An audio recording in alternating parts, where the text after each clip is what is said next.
भारत का सौर्य मिसाइल्स एक मोस्ट हाईली एडवांस मिसाइल्स है जिसको आप ना परफेक्टली बैलिस्टिक मिसाइल्स कह सकते हो ना परफेक्टली आप क्रूज मिसाइल्स कह सकते हो।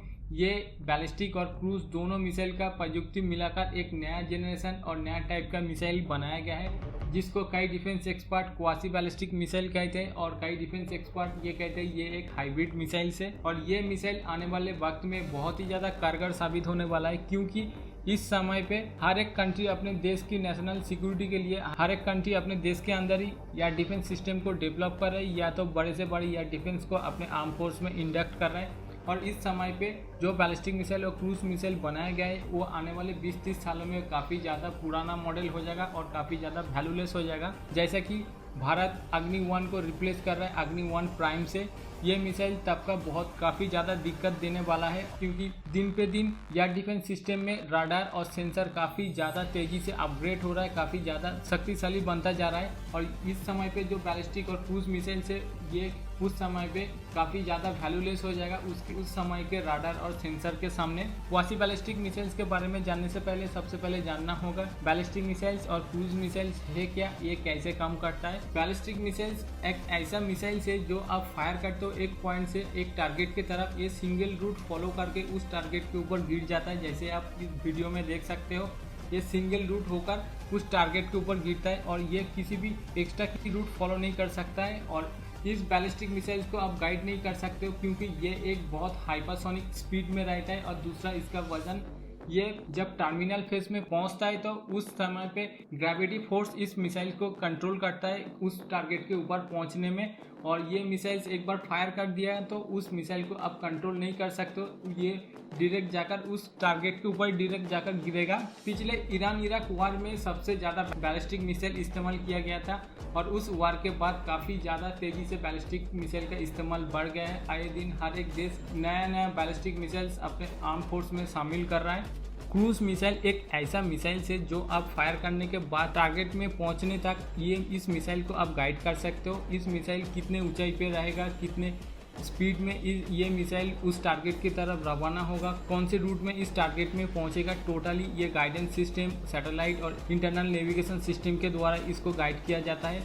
और इसमें सबसे बड़ी आसानी की बात है यहाँ पे लिक्विड फ्यूल इस्तेमाल किया जाता है, इसलिए इस मिसाइल का एल्टीट्यूड और स्पीड इसको गाइडेंस को कंट्रोल किया जा सकता है। और ये मिसाइल किसी भी मूवमेंट टारगेट के ऊपर आप हिट कर सकते हो, जैसा कि बैलिस्टिक मिसाइल किसी भी मूवमेंट टारगेट के ऊपर हिट नहीं कर सकता है। क्रूज मिसाइल किसी टारगेट के ऊपर चूक भी जाता है तो अब इस मिसाइल्स को कई दूर ले जाकर उस मिसाइल्स को डिस्ट्रॉय भी कर सकते हो। ये क्रूज मिसाइल्स का एक खासियत है जो बैलिस्टिक मिसाइल्स में मौजूद नहीं है। यहाँ पे क्वासी बैलिस्टिक मिसाइल्स काम कैसे करता है ये अब आपको समझ में आ गया। जब आप एक क्वासी बैलिस्टिक मिसाइल्स को फायर करते हो ये मिसाइल जब ये मिड कोर्स में पहुंचने तक एक बैलिस्टिक मिसाइल्स के रूप में ये काम करता है और मिड कोर्स के बाद इस मिसाइल का सेकंड स्टेज स्टार्ट होता है जलना। उस सेकंड स्टेज से इस मिसाइल का कैरेक्टर चेंज होता है। इस मिसाइल का कैरेक्टर एक क्रूज मिसाइल्स की तरह होता है। इस मिसाइल्स को आप गाइड कर सकते, एक नॉर्मल पाथ के अलावा कई सारा पाथ से इस मिसाइल को आप टारगेट की तरफ भेज सकते हो और टारगेट के ऊपर हिट कर सकते हो। कौन सी एल्टीट्यूड में ये मिसाइल्स फ्लाई करेगा और किस स्पीड में ये मिसाइल टारगेट की तरफ भागेगा ये कंट्रोल आपके हाथ में होता है। मगर यहाँ पे एक बहुत बड़ा चैलेंजिंग काम है, ये इतना हाइपरसोनिक स्पीड में उसका टेम्परेचर 700 डिग्री सेल्सियस से काफ़ी ज़्यादा पहुँच जाता है, जो एक काफ़ी बड़ा दिक्कत की बात और काफ़ी ज़्यादा चैलेंजिंग की काम है। जो इतना भारी मिसाइल्स और इतना हाइपरसोनिक स्पीड को कंट्रोल करके उसको गाइड करके टारगेट की तरफ रवाना होकर टारगेट को हिट करना, ये एक काफ़ी चैलेंजिंग काम है। तो गाइस आपको थोड़ा सा समझ में आ गया क्वासी बैलिस्टिक मिसाइल्स क्या है, कैसे काम करता है। क्वासी बैलिस्टिक मिसाइल्स नॉर्मली ये समझ लो 2 स्टेज बैलिस्टिक मिसाइल होता है, जैसे कि सौर्य मिसाइल फर्स्ट स्टेज जब खत्म हो जाता है सेकेंड स्टेज से सौर्य मिसाइल एक क्रूज मिसाइल्स की तरह परफॉर्म। मगर ये इतना हाई स्पीड मिसाइल्स को कैसे एक क्रूज मिसाइल्स की तरह परफॉर्म करवाता है ये आपके वीडियो के आगे में पता चल जाएगा जब सौर्य मिसाइल्स के डिटेल आपके सामने आएगा। इस समय पे दुनिया में कुछ ही गिना चुना देश के पास ये टेक्नोलॉजी मौजूद है, या आप कह सकते हो क्वासी बैलिस्टिक मिसाइल्स या हाइब्रिड मिसाइल्स बनाने में कामयाब हुआ है, जिसके अंदर अमेरिका, फ्रांस, इंडिया, इजराइल, रसिया, चाइना, ईरान और नॉर्थ कोरिया शामिल है। और इसमें चाइना के पास सबसे ज्यादा मॉडल में क्वासी बैलिस्टिक मिसाइल या हाइब्रिड मिसाइल्स मौजूद है, ये आप कह सकते हो। इस समय पे इंडिया का सौर्य मिसाइल्स, रशिया का इस्कंदर मिसाइल्स, चाइना का DF-26 और ईरान का हज कसम मिसाइल सबसे ज्यादा लेटेस्ट मॉडल और न्यू टेक्नोलॉजी से लैस एक नेक्स्ट जनरेशन मिसाइल्स। ये चारों मिसाइल को सबसे ज्यादा ताकतवर मिसाइल कहा जाता है क्वासी बैलिस्टिक मिसाइल्स कैटेगरी में। यहाँ पे हम आपको इंडिया का सौर्य मिसाइल्स के स्पेसिफिकेशन के बारे में बताएंगे, साथ ही इन चारों मिसाइल्स का थोड़ा जानकारी इस मिसाइल के स्पेसिफिकेशन के साथ देंगे, क्योंकि यहाँ पे इस मिसाइल को दूसरे मिसाइल से कंपेयर करे बिना इस मिसाइल का ताकत आपको अंदाजा नहीं लग सकता है और ये कितना पावरफुल है ये आप स्पेसिफिकेशन में ही आपको पता चल जाएगा। सौर्य मिसाइल्स को सबसे पहले टेस्ट किया गया था 2011 में और सौर्य मिसाइल्स को आर्म फोर्स में इन सर्विस कंडक्ट किया गया था 2020 में। सौर्य मिसाइल्स का अगर मास वेट कहा जाए तो शॉर्ट रेंज में 6.8 टन और लॉन्ग रेंज में 6.2 टन। अगर एवरेज की बात की जाए 6.5 टन इसका एवरेज वेट है। सौर्य मिसाइल्स का लेंथ 33 फीट और डायमीटर 2.4 फीट और सौर्य मिसाइल्स में स्ट्रेटेजिकल न्यूक्लियर और कॉन्वेंशनल वॉरहेड दोनों वेपन्स कैरी करने में कैपेबल है। जहां पे अगर रशिया की इस्कंदर मिसाइल की बात की जाए, यहाँ पे थोड़ा एडवांटेज है इस्कंदर मिसाइल में। Iskander missiles thermonuclear, high fragmentation, high explosive और पेनिट्रेशन जैसा वेपन्स कैरी करने में कैपेबल है। वहीं पे ईरान का हज कसम मिसाइल्स हाई एक्सप्लोसिव और कॉन्वेंशनल वॉरहेड कैरी करने में कैपेबल है और चाइना का DF-26 के बारे में कुछ पता नहीं है। पेलोड कैरी करने की कैपेबिलिटी सौर्य मिसाइल्स का 200 से 1000 kg तक है और वहीं पे इस्कंदर मिसाइल के पास 500 kg कैपेबिलिटीज है और DF-26 के बारे में कुछ पता नहीं, मगर हज कसम मिसाइल का पेलोड कैपेबिलिटी 500 kg है। और यहाँ पे अगर बात की जाए तो रेंज के अनुसार सौर्य मिसाइल्स के पास ज़्यादा पेलोड कैरी करने में कैपेबिलिटीज मौजूद है।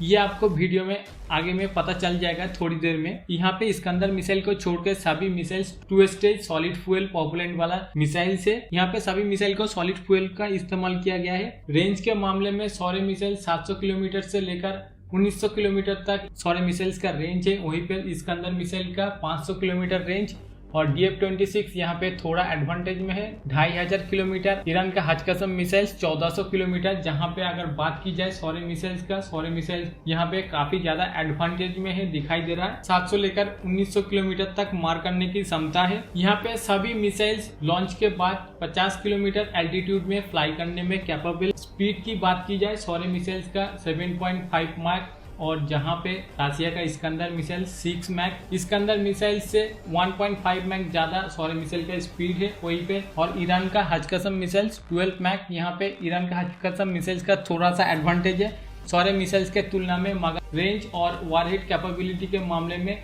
सौर्य मिसाइल्स हज कसम से थोड़ा सा एडवांटेज में है। अगर गाइडेंस सिस्टम की बात की जाए, यहाँ पे सौर्य मिसाइल्स में special ring laser guiding system इस्तेमाल किया गया है। इसके अलावा इंडिया फ्यूचर में इसको नाविक satellite system, internal guidance systems को इनबिल्ट किया जाएगा और यह बाकी सभी मिसाइल इंटरनल नेविगेशन सिस्टम और GPS सिस्टम से लैस है। एक्यूरेसी की अगर बात की जाए, सौर्य मिसाइल्स का एक्यूरेसी 20 से 30 मीटर, वहीं पे इस्कंदर मिसाइल का एक्यूरेसी 5 से 12 मीटर। ईरान का हज कसम और चाइना का DF-26 मिसाइल का एक्यूरेसी 10 से 15 मीटर है। सौर्य मिसाइल्स का एक्यूरेसी 20 से 30 मीटर होने से कोई खास इफेक्टिव नहीं है, क्योंकि सौर्य मिसाइल्स में काफी ज्यादा एक्सप्लोसिव पेलोड कैरी करने में कैपेबल है और ये पेलोड इतना ज्यादा क्षमता में है। ये 20 मीटर का एक्यूरेसी यहाँ पे कोई ज्यादा मायने नहीं रखता। एक स्ट्रेटेजिकल न्यूक्लियर मिसाइल की तरह ये बड़ा धमाका करता है और ये काफी ज्यादा एरिया को डैमेज करता है, तो यहाँ पे कुछ खास इफेक्ट नहीं रहेगा। ये जानकारी देखकर आपके मन में ये सवाल आ रहा होगा,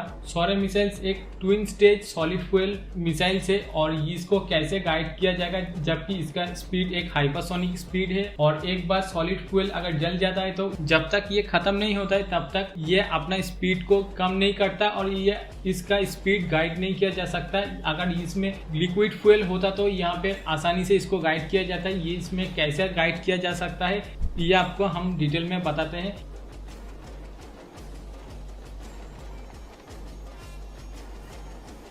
सौर्य मिसाइल्स को 2 स्टेज मिसाइल्स में बनाया गया है, जहां पे मिसाइल फायर करने के बाद जब पहला स्टेज खत्म होता है तब ऑलरेडी सौर्य मिसाइल मिड कोर्स खत्म करके टर्मिनल फेज में चल जाता है अपने टारगेट की तरफ रवाना होकर। जब सेकंड स्टेज पॉपुलेंट खत्म हो जाता है तब काम शुरू होता है सेकंड स्टेज पॉपुलेंट का। और यहाँ पे सौर्य मिसाइल में सेकंड स्टेज पॉपुलेंट में 6 स्पेशल मोटर को इस्तेमाल किया गया है, जहाँ पे एक मोटर बर्न होने के बाद दूसरे मोटर बर्न होना शुरू होता है। एक मोटर बर्न होने के बाद और दूसरे मोटर बर्न होने से पहले जो समय रहता है उस समय के अंदर ही इसमें प्रोग्रामिंग सेट किया गया है। ये कितने एल्टीट्यूड में ये मिसाइल फ्लाई करेगा और कौन सी दिशा में ये मिसाइल मुड़ेगा और कितना स्पीड में ये अपने टारगेट की तरफ भागेगा, सब इन समय के अंदर ही इसको प्रोग्रामिंग किया गया है। और ये प्रोग्राम बहुत ही ज़्यादा चैलेंजिंग और बहुत ही ज़्यादा हार्ड प्रोग्राम है और ये काफ़ी ज़्यादा क्रिटिकल है। इसके अलावा सौर्य मिसाइल्स का वारहेड मैन्यूवर वारहेड है। सौर्य मिसाइल्स का वारहेड जब अपने टारगेट की तरफ 100-150 किलोमीटर जब दूरी में रहेगा तब ये अपना टारगेट को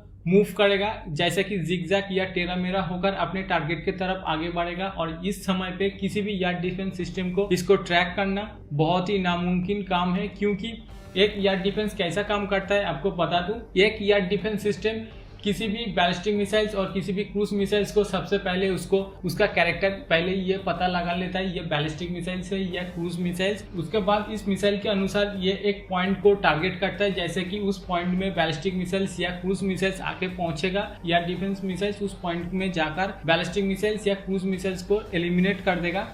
और यहाँ पे मामला बिल्कुल उल्टा है, जैसा कि एयर डिफेंस सिस्टम इसको ट्रैक करेगा पहले एक बैलिस्टिक मिसाइल्स की तरफ, मगर जब एंडिंग फेज में आएगा, जब टर्मिनल फेज में होगा, एक क्रूज मिसाइल्स में कन्वर्ट हो जाएगा। ऊपर से इसका वारहेड एक मैन्यूवर वारहेड है और यहाँ पे किसी भी एयर डिफेंस के पास इतना कैपेबिलिटी नहीं है कहाँ पे इस मिसाइल्स को ट्रैक करे और कहाँ पे इस मिसाइल को एलिमिनेट करे। यहाँ पे 100% किसी भी एयर डिफेंस मिसाइल्स इसको डिस्ट्रॉय करने में नाकाम रहेगा।